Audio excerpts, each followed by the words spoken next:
L'entrée en vigueur du pass sanitaire pour d'autres activités, c'est demain, 1er décembre. Il vous faudra montrer patte blanche si vous voulez accéder à des lieux de loisirs et de culture ou encore aux établissements de santé. Les exploitants seront chargés de vérifier le fameux sésame. Alors sont-ils prêts et comment envisagent-ils cette nouvelle mesure? Thomas Chabrol et Mérité Atto sont allés à leur rencontre. Déjà en vigueur pour les déplacements vers les îles au départ de Tahiti depuis le 22 novembre, le pass sanitaire s'étend à de nouveaux secteurs d'activité. Il est obligatoire à l'entrée des discothèques, des fêtes foraines, sur les pirogues à bringues. Les événements culturels et artistiques et festifs sont aussi conditionnés à ce dispositif. Les salles de spectacle et de concert, les salons et les foires de plus de 50 stands également.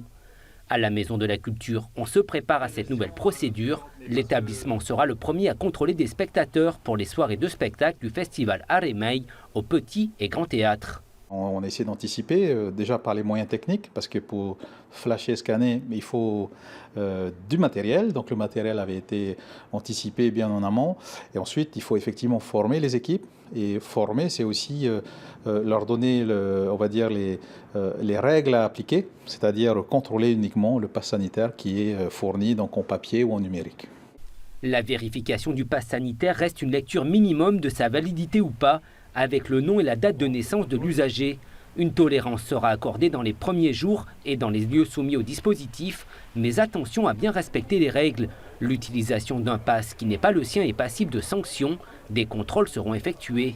Nous avons effectivement un contrôle du public qui sera fait, il sera fait de façon aléatoire, mais nous aurons un contrôle systématique, ça a été demandé par le haut-commissaire, de l'ensemble des établissements et des manifestations qui sont soumis au pass sanitaire dans les jours qui suivent son entrée en vigueur.